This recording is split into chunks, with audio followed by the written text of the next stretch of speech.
वही फरिश्तों को पैगाम देकर अपने हुक्म से अपने बंदों में से जिसके पास चाहता है भेजता है कि लोगों को बता दो कि मेरे सिवा कोई माबूद नहीं, तो मुझी से डरो। उसी ने आसमानों और जमीन को हिकमत से पैदा किया। उसकी जात इन काफिरों के शिर्क से बुलंद बरतर है। उसी ने इंसान को नुतफे से बनाया, मगर वो खुल्लम खुल्ला झगड़ालू बन गया। और मवेशियों को भी उसी ने पैदा किया। उनमें तुम्हारे लिए सर्दी से बचाओ और बहुत से दूसरे फायदे हैं, और उनमें से बाज को तुम खाते भी हो। और जब शाम को उन्हें जंगल से लाते हो और जब सुबह को जंगल चराने ले जाते हो, तो उनसे तुम्हारी इज्जत और शान का इजहार होता है। और दूर दराज शहरों में जहां तुम सख्त मेहनत के बगैर पहुंच नहीं सकते, वो तुम्हारे बोझ उठाकर ले जाते हैं। कुछ शक नहीं कि तुम्हारा परवरदिगार निहायत शफकत वाला है, मेहरबान है। और उसी ने घोड़े और खच्चर और गधे पैदा किए ताकि तुम उन पर सवार हो, और वो तुम्हारे लिए रौनक और जीनत भी है। और वो और चीजें भी पैदा करता है जिनकी तुमको खबर नहीं। और सीधा रास्ता तो अल्लाह तक जा पहुंचता है, और बाज रास्ते टेढ़े हैं, और अगर वो चाहता तो तुम सबको सीधे रास्ते पर चला देता। वही तो है जिसने आसमान से पानी बरसाया जिसे तुम पीते हो, और उससे दरख्त भी शादाब होते हैं जिनमें तुम अपने मवेशियों को चराते हो।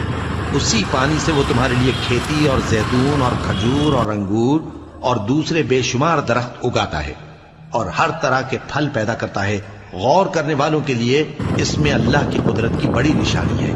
और उसी ने तुम्हारे लिए रात और दिन और सूरज और चांद को काम में लगाया, और उसी के हुक्म से सितारे भी काम में लगे हुए हैं। समझने वालों के लिए इसमें बहुत सी निशानियां हैं। और जो तरह तरह के रंगों की चीजें उसने जमीन में पैदा की, सब तुम्हारे जेरे फरमान कर दी। नसीहत हासिल करने वालों के लिए इसमें निशानी है।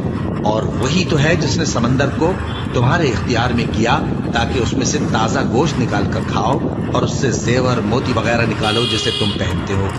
और तुम देखते हो कि कश्तियां समंदर में पानी को फाड़ती चली जाती हैं, और इसलिए भी समंदर को तुम्हारे इख्तियार में किया कि तुम अल्लाह का फजल माश हासिल करो और ताकि उसका शुक्र करो। और उसी ने जमीन पर पहाड़ बनाकर रख दिए कि तुमको लेकर कहीं डोलने न लगे, और नदियां और रास्ते बना दिए ताकि एक मकाम से दूसरे मकाम तक आसानी से जा सको। और रस्तों में निशानात बना दिए, और लोग सितारों से भी रास्ते मालूम करते हैं। तो जो इतनी मखलूकात पैदा करे, क्या वो उस मखलूक जैसा हो सकता है जो कुछ भी पैदा न कर सके? तो फिर तुम गौर क्यों नहीं करते? और अगर तुम अल्लाह की नेमतों को शुमार करना चाहो तो गिन न सको।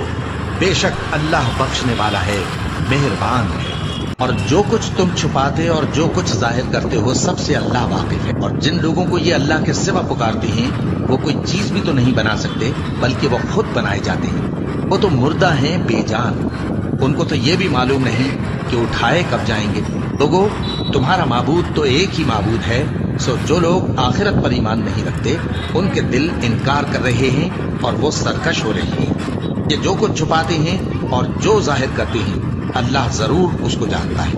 वो सरकशों को हरगिज पसंद नहीं करता। और जब इन काफिरों से कहा जाता है कि तुम्हारे परवरदिगार ने क्या उतारा है, तो कहते हैं पहले लोगों की हिकायतें। ऐ पैगंबर, इनको बकने दो, ये क़यामत के दिन अपने अमाल के पूरे बोझ भी उठाएंगे, और जिनको ये बेतहकीक गुमराह करते हैं उनके बोझ भी उठाएंगे। सुन रखो कि जो बोझ ये उठा रहे हैं बुरे हैं। इनसे पहले लोगों ने भी ऐसी ही मक्कारियां की थीं, तो अल्लाह का हुक्म उनकी इमारत की बुनियादों की तरफ से आ पहुंचा, और छत उन पर उनके ऊपर से गिर पड़ी, और ऐसी तरफ से उन पर अजाब आ वाक़ हुआ जहां से उनको ख्याल भी न था। फिर वो उनको क़यामत के दिन भी जलील करेगा और कहेगा कि मेरे वो शरीक कहाँ हैं जिनके बारे में तुम झगड़ा करते थे।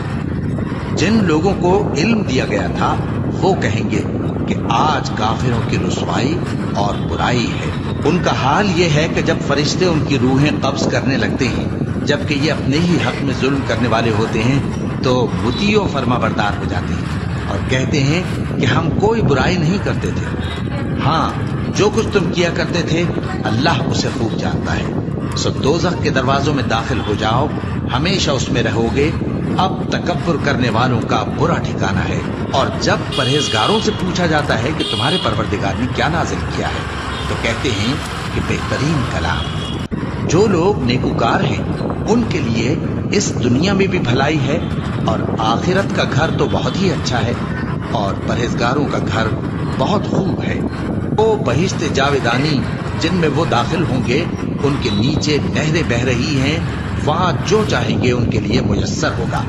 اللہ پرہیزگاروں کو ایسا ہی بدلہ دیتا ہے۔ ان کی کیفیت یہ ہے کہ جب فرشتے ان کی جانیں نکالنے لگتے ہیں اور یہ کفر و شرک سے پاک ہوتے ہیں تو سلام علیکم کہتے ہیں اور کہتے ہیں کہ جو عمل تم کیا کرتے تھے ان کے بدلے میں بہشت میں داخل ہو جاؤ۔ کیا یہ کافر